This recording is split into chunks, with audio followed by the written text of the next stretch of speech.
मर्याई चौक येथील रेल्वे पूल जीर्ण झाल्याने त्या जागी नवा पूल उभारण्यात येणार आहे. यासाठी येथील लोकशाहीर अण्णाभाऊ साठे चौक ते मर्याई चौक हा मार्ग वाहतुकीसाठी 9 डिसेंबरपासून वर्षभर बंद राहणार आहे. नवीन पूल उभारणी कामासाठी 1 वर्षाचा कालावधी लागणार आहे. यासाठी 9 डिसेंबर 2025 पासून पुढील वर्षाच्या 8 डिसेंबर 2026 दरम्यान पूर्णपणे बंद राहणार आहे. याबाबतचा आदेश पोलीस आयुक्त एम राजकुमार यांनी जारी केला आहे.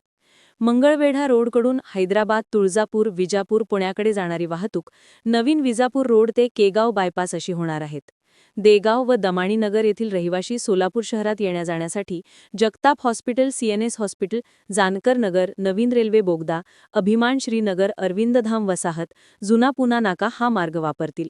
पर्यायी मार्ग असा: मर्याई चौक ते एसटी स्टँड, सर्व वाहने शेटेनगर रेल्वे बोगदा, खमितकर अपार्टमेंट, एमएसईबी ऑफिस, निराळे वस्ती, एसटी स्टँड, मर्याई चौक, शेटेनगर ते छत्रपती शिवाजी महाराज चौक अशी जातील व येतील. मर्याई चौक ते रेल्वे स्टेशन, सर्व वाहने मर्याई चौकापासून नागोबा मंदिर, रामवाडी पोलीस चौकी, रामवाडी दवाखाना, मोदी बोगदा, जांबुनी चौक, मोदी चौकी, कुमार चौक ते रेल्वे स्टेशन अशी जातील व येतील.